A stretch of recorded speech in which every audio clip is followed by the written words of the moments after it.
Okay, welcome everybody. Welcome back. This is now 1/3 of the big room we were in in this morning. It's fantastic, isn't it? So now we have 45 minutes about health, and the interest is enormous. And perhaps we can also dig a little bit into that. Why are we so obsessed with food, nutrition, health, what's good for you? And every week we learn something new, isn't it? On the tabloid, it's on the television. Now in Sweden we have a new diet, 8-week, 800-calorie diet that is supposed to be good for you. A few weeks. Sounds terrible. It sounds awful. Last year I think it was the 5:2 diet. Some of you tried it? You can, I have, so you can be honest. Yeah. You freeze a lot those 2 days, don't you? It's awful, that too. Okay, so let's bring science into this topic. Let's ask one of the best nutritionists in the world, Marion, Nestle here, and also Nestle. I didn't say. That is so funny though. And Jessica was also giving a speech in the morning, and we have met Christiane before, so I think you're familiar with the panel.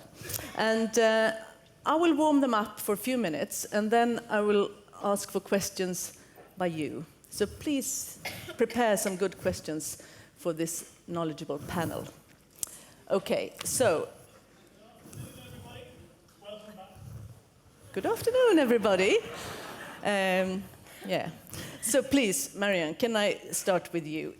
If I ask you, what is a healthy diet 2016? What would you answer? Well, I'll give you a strict nutrition answer. It's a diet that meets all requirements for essential nutrients and calories in the right proportions for health and longevity. Couldn't be easier. Why is it so complicated then? Well, because there are a lot of nutrients, and because there are a lot of different kinds of foods, and world cuisines differ enormously, and it is quite possible to eat a healthy diet that will maximize health and longevity with foods that are totally different from one another, ranging from the Inuit in the Arctic, who eat mostly fat, from whales. I was just there, I saw it, to people who eat nothing but vegetables, to everything in between. And as long as you're getting all of the required nutrients and enough calories, not too many, you'll do fine. You'll do fine. Enjoy what you eat. But you know what? When it comes to vegetables, for instance, and fruits, and what we in Sweden call danskt rågbröd, that is rye bread, quite dark bread, not so sweet. It's supposed to be good for you. When we eat those things, we've learned that this is better than eating proteins from the animal world. And has the scientific evidence of this, is there any scientific sort of base for this? Well, if you're talking about protein, no. Proteins are proteins. So when it comes to the nutrients, they are the same? Yeah, I mean, there's a big difference between talking about nutrients and foods. People don't eat nutrients unless you're taking pills. I don't advise it. People eat food, and foods have many, many different kinds of nutrients in different proportions. And the classic key to healthful diets is you eat a variety of foods, and because their nutrient composition complements one another. So if you eat some of this and some of this and some of this and not too much of anything, you don't ever have to think about nutrients because they take care of themselves. Okay, so let's make it a little bit more complicated, Jessica. Yeah, great. You went to Nepal just a few weeks ago, didn't you, to give a speech? Mm-hmm. Yeah, I worked in I Nepal. happened to listen to it when I was running the other day. So it was a good company. It must have been I learned stimulating for your run. It was actually, because you lift the very important question of what is healthy. What is healthy for us in this room?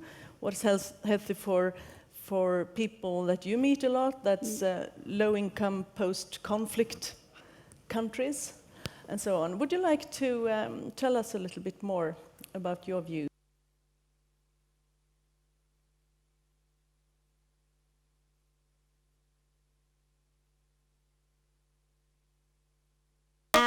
Now we are back.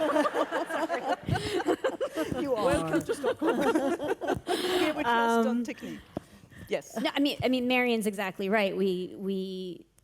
There's a way to eat a dietary pattern that fulfills our nutrient needs and promotes health. But I think we have to realize we are not alone on the planet. We have to have multiple goals about the way we eat, and the planet being the one issue. When we think about healthy diets, we want to also be thinking about planetary health now. When you start to think about how important food is in our culture, how food is so globalized, we start thinking about health of societies, and that means equitable access to foods. So to me, when I think about diet, I don't only think about human health or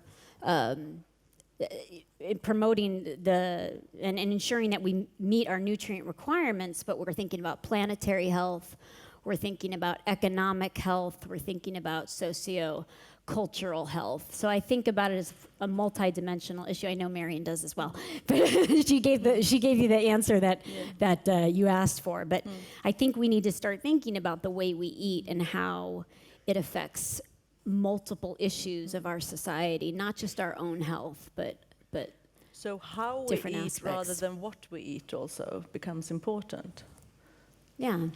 And for we can put costs on human health, we can put costs on some issues around climate change, but there's a lot of other things we don't have true cost of. We don't know the cost of biodiversity loss, for example, which then allows for us to eat a variety of foods. It's very hard to cost some of these things, so it makes it less important if we can't put an economic piece or a price tag to it, particularly for politicians.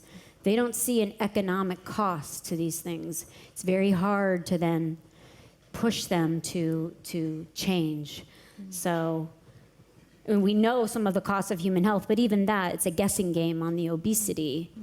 We have certain price tags of what it could potentially cost the healthcare system, but there's a lot of other price tags to the way we eat that we don't understand. And a lot of trade-offs too.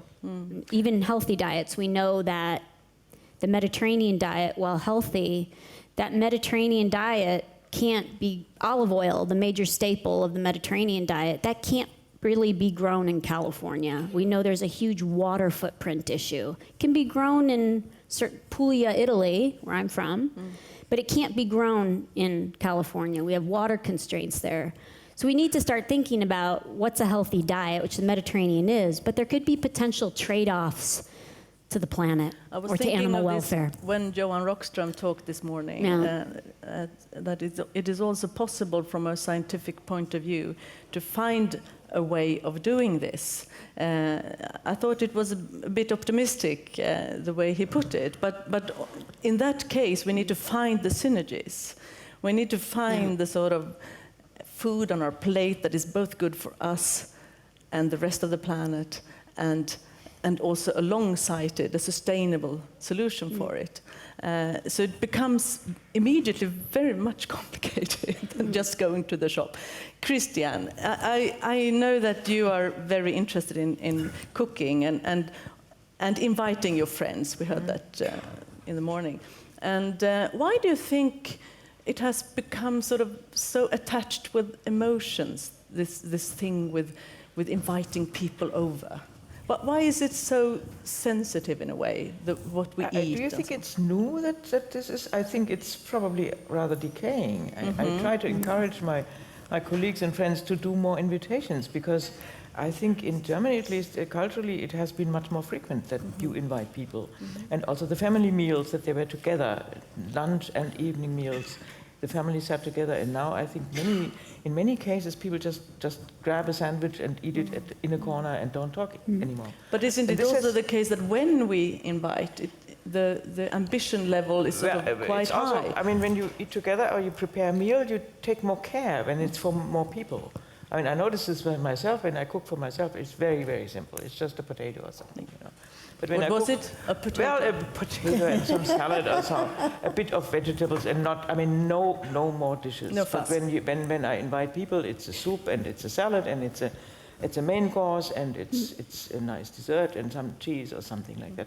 Meaning that it's already a mixture of different things, and the more diverse it is, or the more mixture it is, the more healthy it will be, I think, at the end, in tendency. If you just don't focus, you don't eat rice all the time, but you eat different things. Can we ask the nutritionist, is diversity per se good for us? Absolutely. So I've heard even that you can tell by the colors of the food on your plate. Absolutely, because foods have different nutrient compositions, and so, I mean, don't the Japanese dietary guidelines specify you should eat 30 different foods a day, in very small amounts. That is the trick. Excellent advice. Excellent advice. So please, do we have microphones now for you guys? There's one over there and one there. So please, raise your hands and we can have some questions going. And while you are thinking of that, Jessica wants to add something? I think we really do want to try to achieve dietary diversity, and there was a lot of discussion when the formulation of the Sustainable Development Goals were happening to include it as a target, but it didn't make it in. And that's the biggest issue in a lot of the inner cities of the United States, but it's also a big issue in low and middle income countries. People don't get the dietary diversity that they need, the dietary quality, the food safety. That was something you raised in the morning also, the quality of food. And if you're spending 70 or 80% of your income on food, like you are in Bangladesh or rural Rwanda, and you have food price increases of specific commodities or those fruits and vegetables, we know that there's direct links between social unrest and conflict and food prices. And this is really alarming as we move forward of how to address the diversity issue. Yeah, I think there should be a ban on potato chips. A ban on these sweet Now we are bars. concrete. Just ban them. And a ban on popcorn. And ban I think popcorn. potatoes are something really, I love potatoes. And potato chips are probably not the worst, but they are fried in a lot of oil, which is also not good for you. And people eat much too much of them. And this is not just healthy. one. It's just not healthy. And I think also, I mean, human nature has developed some requirements for particular things. So I think meat is part of it. I mean, we are meat eaters by biology. But now we have to change, Absolutely, but the problem is also that when you really do heavy work, you need a lot of energy, and then you eat fat and meat. And in Germany, for example, the habits changed very much because when the time people really were working bodily hard, then you need this kind of nourishment. But we'll come back to the bans and the taxes and all that. Well, I want to say something about you that. could. I have a question there. So can I please have a microphone to the lady there while you are... Please, Marion. Oh, while the microphone is drifting? Yes, I just wanted to say that we must have evolved to eat animal products because animal products have one vitamin that you cannot obtain from plants. And so it's necessary to have some kind of animal products if you're going to have balanced nutrient intake. But that could be from fish, of course. It could be from fish. As long as we have a healthy... But let's, or dairy products or eggs, but some animal product. I think red meat is the... Don't let us get started on fish. fish. I think when it comes to natural to eat so much cereals. This is new. This is in evolution of humans. This is a very late acquirement. It came very late. Okay. It came very late, and it's so now probably we have some not advice so healthy. here, don't we? I mean, it's. But you don't want to ban the cereals, do you? No, but it's less healthy than people think. Everything in moderation. Everything is moderation. Please, yes. Yes, thank you. I wanted to ask, we as consumers not really involved in the production system and the food system, how can we be more responsible about having a more variation in our diets and our health and being not as triggered about the food system want us to decide or to eat? Yeah, that's a good one. I think it's most for you, Marion. How can we change? Vote with your fork. But how do you, when you go into a shop? You have money, you have choices that people without money don't have.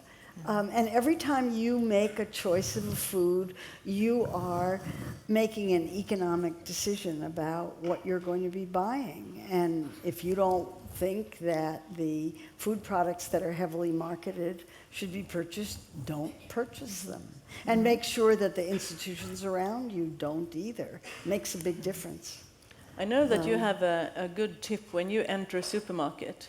You don't walk into the center of it. Actually, the supermarkets have caught on to that. Have they? But you have to tell them. Well, it used to be, just a few years ago, that if you walked around the periphery of the supermarket, it's where all the real foods were, because that's where the refrigerated cases are, and it was easier for them to stock it. So you would get the produce and the meat and the fish and the dairy products around, and you just never set foot in the center aisles. But the supermarkets have figured that one out. Oh, did they? So the processed food are also the processed food is sprinkled in all around now, making it harder. But Jessica, would you also like to comment on this question about the consumers? I think it's also just being more aware of what you're buying, where it's sourced, where it's coming from. And that can be hard without really constructive, informative labels. But I think it's learning more about sourcing of foods. And it's exactly what Marion said. You have the right to, and you have the ability to choose from a variety of foods and making informed choices. And, you know, even though we vote certain ways, it doesn't always work out that way. But, you know, I think it is important. Supply will answer to demand. So consumers have more power than they think they do. It's always worked that way. So if you created a big demand for healthy foods, industry will answer to that. And I think it's something that we need to think about. So, and we've seen these shifts in diet patterns. We've seen these changes happen where demand has really shifted the supply. So we often talk that industry really, completely controls everything, but I think they also answer to what consumers want too. So I think there's a bit of both, right? There's the controlling the food environment, but there's also a demand. There's a relationship happening. It's not so one or the other. No, because if there were more demand, I mean, this is apparently a market that doesn't really function the way it could, because we have a lot of strong players there. It certainly doesn't work in low-income settings. No. It's much more difficult. Please, we have a question over there. Whoever has the microphone. Whoever has the microphone might... Whoever has the microphone has the question. Exactly. Yeah. It's on the way, so we can add a few questions. Yeah, he has it. Has it? It's okay, right there. good. Yeah. I want to make one question about, I made research on nutritional status of ever-married women in Bangladesh. She mentioned about Bangladesh, and how can we improve the undernutrition for the ultra-poor women in Bangladesh, and especially for the slum areas women. And another question is that for the night workers, what kind of food suggestion may improve their digest capability or gastro improvement? From that was a specific question to the nutritionist. Okay, Yeah. but the Bangladesh question goes very nicely with what Muhammad Yunus said in the morning, doesn't it? Yeah. With first of all, it's an income problem. You need a certain income to be able to choose those foods.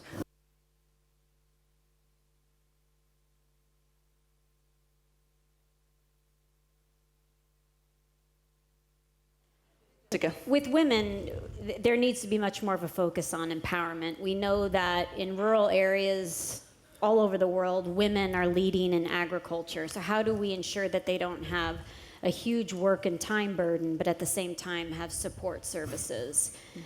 I think the focus in the undernutrition community has been on these 1,000 days, what we call from conception to 2 years of age, to try to reduce stunting, which is what Angus Deaton had talked about. But more and more we're realizing that if we focus earlier in the life cycle, adolescent girls, keep them in school, delay early marriages, delay early pregnancies, you could not only improve the nutritional status of the children that they do have eventually, but you improve their health status. So there's much more of a focus now on women's health and nutrition, not just maternal health and child nutrition. So we're shifting now into thinking, wow, women are actually important in the world. Ooh. And we need to start empowering them, ensure they have the health. It's a coincidence that we happen to be women. They have the health and they have the services they need. The issue in international development is that there's been a bit of too much put on women, too many programs and interventions. And we know that empowering women also involves men. They're part of the equation. May I add something here that I find quite paradoxical? When my mother was young, in the 1960s, processed food was something very modern in Sweden and very smart. And she was one of those clever women that wanted to make a career, and she did, thanks to the processed food. She opened a tin. And she had plenty of time to do other stuff that she thought was more interesting for her. So this is also something we sometimes tend to forget when we talk about processed food, making it a little bit more complicated. We have many hands in the air. Please. Hello there. Hi. There are so many brains on the stage now, and I would like to ask all of you a question, and I would like you to categorize or summarize what are the 3 top categories important for health, for personal and for world health. Okay. And I would like each one of you to answer in just 3 brief words. Thank you. You're doing my job very well. Thank you very much. Who wants to start? Jessica? The 3 things that I think will impact human health. Yep. Decreasing inequities, decreasing conflict and social unrest. Is that 2 or 1? Could go for 2. And again, access to affordable, healthy foods. If I were to make those choices of the things that I find important in my work. But inequities is huge, right? That takes care of it. Marion, would you like? That takes care of it. I mean, you want to do something about income inequity. That's the highest priority. It has to be. And that requires enormous social change, which is why nobody wants to talk about it. You know, if you want to make a personal choice, then you eat more plant foods and less animal foods. But that's way down on the list of priorities if you're going to do it on a global basis. It's just easier. And there's nothing wrong with doing easy things. I mean, that's why in the United States, the focus on trying to get people to consume fewer sugar-sweetened beverages is so important because it's an easy target, and there's been enormous progress. And it's a success, and I think people who are in the food movement need success because the underlying problems are so difficult to address because they require changing society. Very hard. Can I do a follow-up on yours, asking the panelists to give an example of something we can buy tomorrow or today to invite our friends that is both fine for my health and the planet? Can I just have a recipe? And the planet. And the planet, yes. A food that is good for health and the planet. Health and planet. Is it possible to make that choice? Jessica? Sustainable palm oil. Sustainable palm oil, okay? So I will drip that on my I'm putting that like in quotes, sustainable palm oil. Is there such a thing? There is a round table to try to regulate the current palm oil crisis that we're seeing. But again, the palm oil story is complicated. We hear a lot of bad things about it on the environment side with deforestation loss and loss of biodiversity, and we know it's not a great oil for health. Although, that's why I was a bit surprised. The Malaysian government would say that's wrong. So again, but it also uses less land are. because per seed, it produces a lot of oil, right? It uses less land, it uses less fertilizer compared to other oil seeds. So there's always trade-offs to everything and trying to understand those. But we know that, I mean, a lot of you have heard about the orangutans in Sumatra. That's all because of the slash and burn agriculture, palm oil. There is a way to put more regulation on such a ubiquitous oil that's used in 50% of all world products, not just food. So to me, So that you would be want to change a big that? impact, yeah, to really regulate the sustainability of palm oil. That's my commodity. That's another panel. Please, another question. Yes. Or where is the microphone? Sorry. There it is. So, please.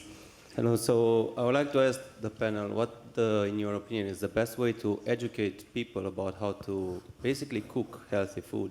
It seems to me like for centuries this was carried on by generation to generation, and now we're seeing more and more people who do not know how to cook, presumably good food.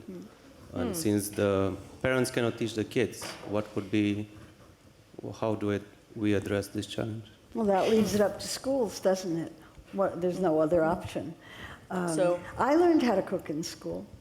I'm old enough so that we still had home economics classes when I went to school, and everybody learned to cook. So it was quite useful. Christiane? Well, the eating habits are very, very different. So we cannot, I mean, you say palm oil, I don't know, it's not of no concern in our countries. I mean, it's totally irrelevant. So it really depends on whether we are rich or whether we are poor, and in which part of the world we are living.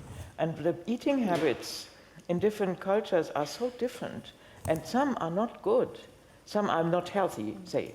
Yeah, people are used to eating stuff which is not good for them, because this is from their upbringing. And I think there are some things like cereals. What can the education system do?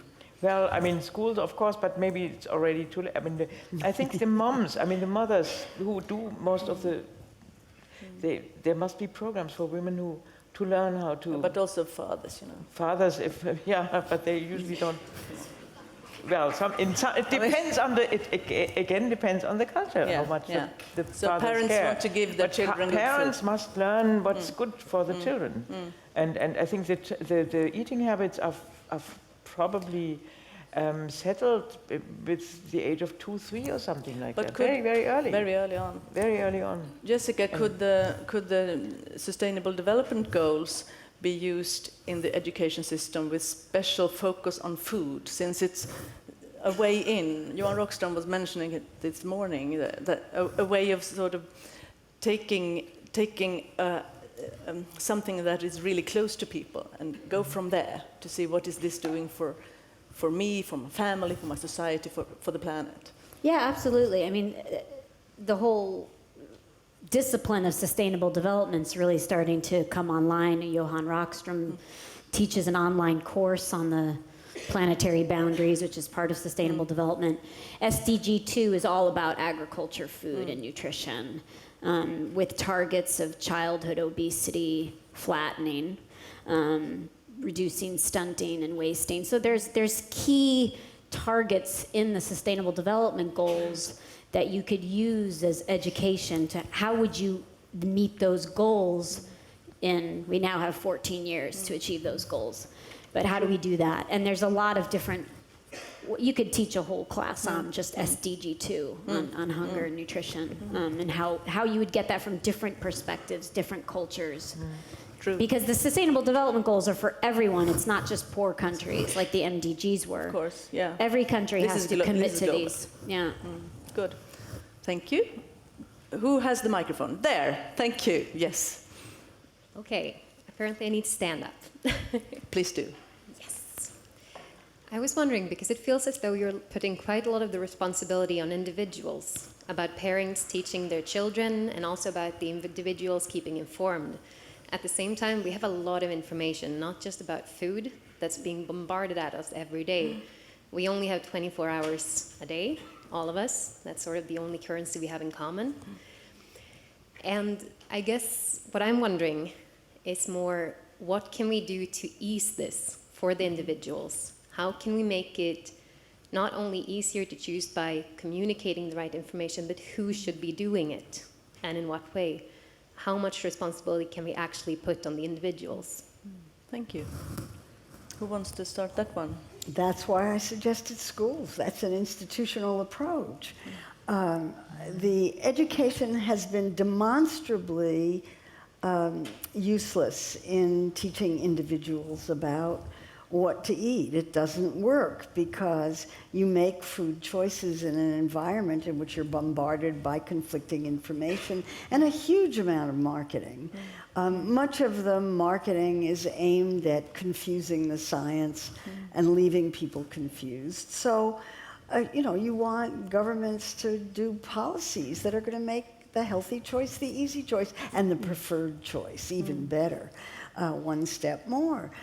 So to the extent that policies make healthier foods cheaper, so that there's a built-in incentive to buy them, and there's no reason why governments couldn't do that if they wanted to. The real issue here is political will. Where's the political will for a lot of this? If there were political will, I think it would be a lot easier, and there wouldn't be these enormous fights and controversies about it. But So that doesn't a little bit exist. more of top-down than bottom-up here. Is Well, that it what has I to hear? be both. Top-down doesn't work without bottom-up. But when it comes to the individuals, I can feel that there is a lot of guilt also when it comes to food. I mean, Yeah, that's really a shame. can I really eat this, or do I become fat, or can I really buy this, or do I affect somebody else on the other in another country? And I think the more complicated this issue becomes, the more there is a risk that we actually don't really take it in. Yeah, so can isn't we it? go back to the simplicity? But how is that- Michael Pollan said it in 7 words. Eat plants, not too much, mostly, mostly food, and not totally food, or eat food, mostly plants, not too much. It's really, that's all there is to it. But I wouldn't agree to what you said. We should make healthy food cheaper.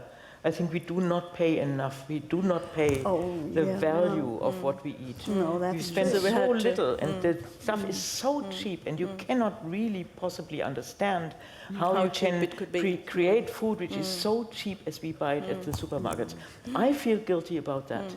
I think it's incredible. Something is wrong. when Something it's- is wrong there. There is some too much subsidies, or I don't know what. But it's not really logical how it should work, at least in Western countries. I mean, how much of our income do we spend on food? Not much. When I was a child, it was much more.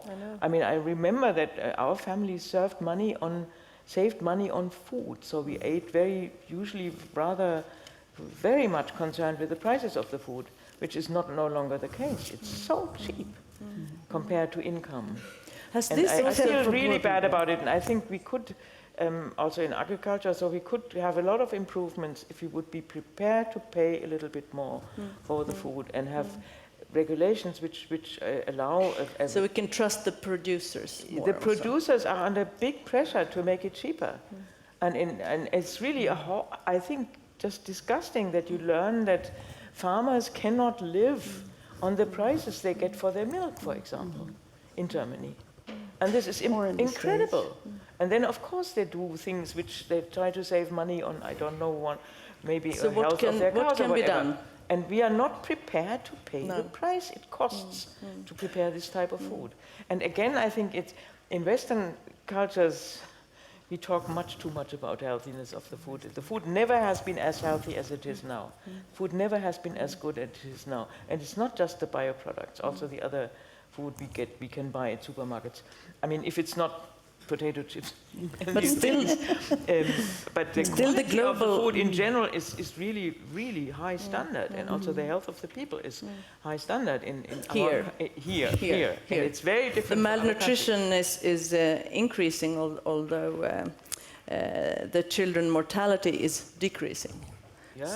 So it's not Health solved is yet. increasing. Health is increasing. And Please, malnutrition another is question also here. Reducing. I share the New York thing, so I don't need a mic. I have a question. In that case, I have to repeat the question because there is a television camera somewhere. So we have a problem. Who has the Who has the microphone? microphone? You'll get it in a mo. There it is. So, fine. Good. Thank you for waiting. Yeah. Right. So I understand what you're saying, and I agree with everything. And however, there's something missing for me here. we're making intellectual arguments for this. Now, intellectually, I understand what is nutritional. I understand what I'm supposed to eat. I'm teaching my children to make the healthy choice.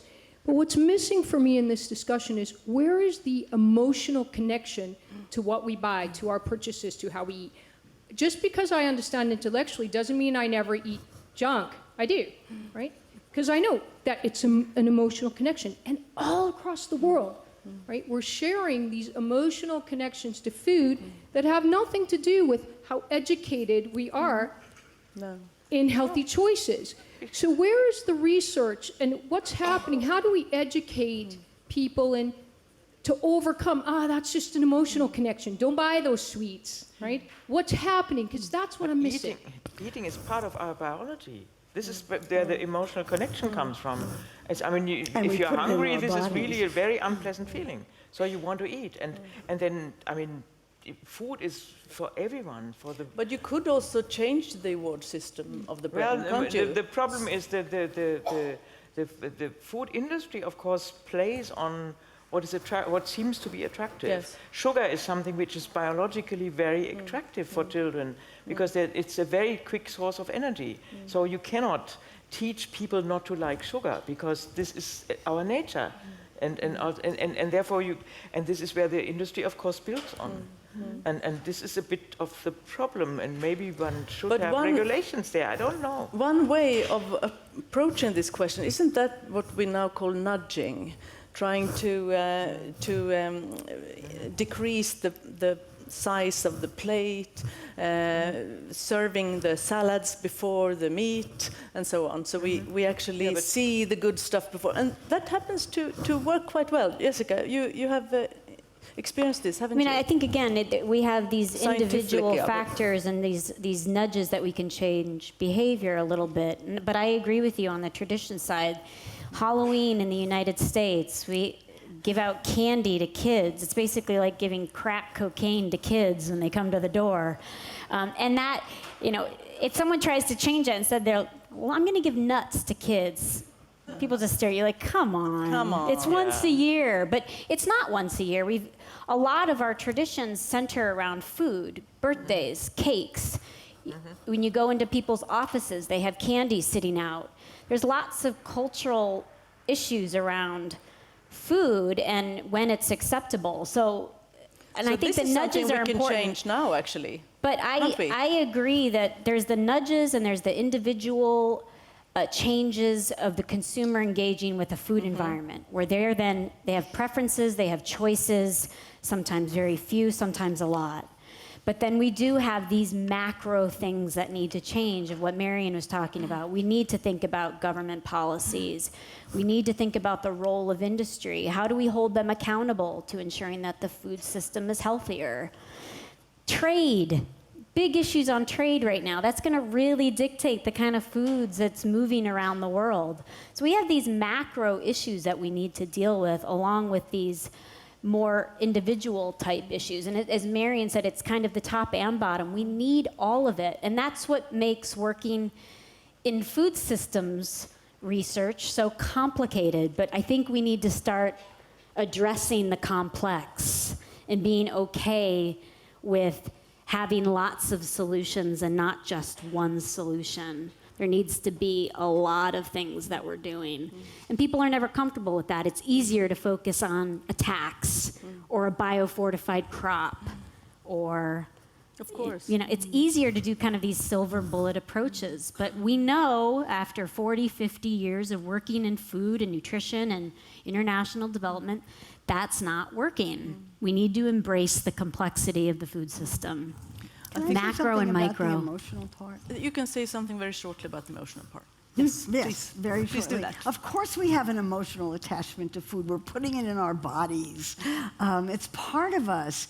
And food is delicious. It's one of life's greatest pleasures. And it breaks my heart when people are anxious and afraid of it and are afraid that if they eat a potato chip, they're going to die on the spot. I'm sorry. I love potato chips. I'm going to put it on record.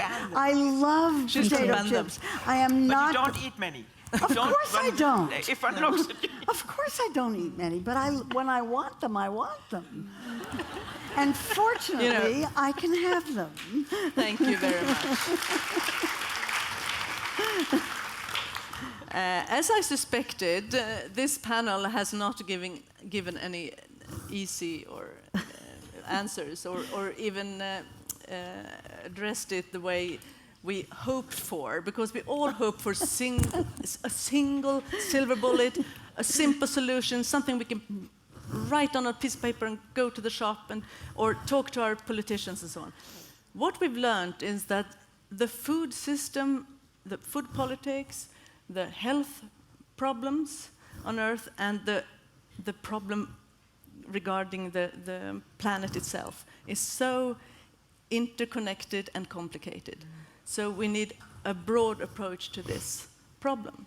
But as we are understanding that, I think we have taken the first step, haven't we? Yeah. So in 5 years, when you come back to Stockholm, please, when you come back in 5 years and 10 years, oh, now here comes the Nobel Laureate again, what will be the difference, do you think? Do you think we will be wiser? And in that case, why? Population will have risen. And this is the biggest problem, I think. We More have to do population. something about the population increase. Yeah. And we cannot, I mean, the planet is full. Yeah. And the country is taken. And this is, I would like to, I think it's really important also to think about agricultural development, because the land is limited. We cannot increase the farmable countryside.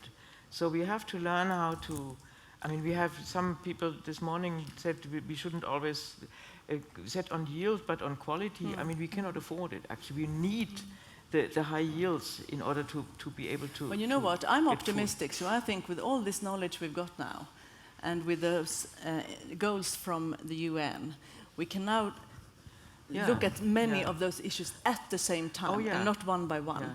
So we may be a bit wiser in 5 years' time than we are now. I think so, yeah. I think so too. I would like to stop there, actually. Okay.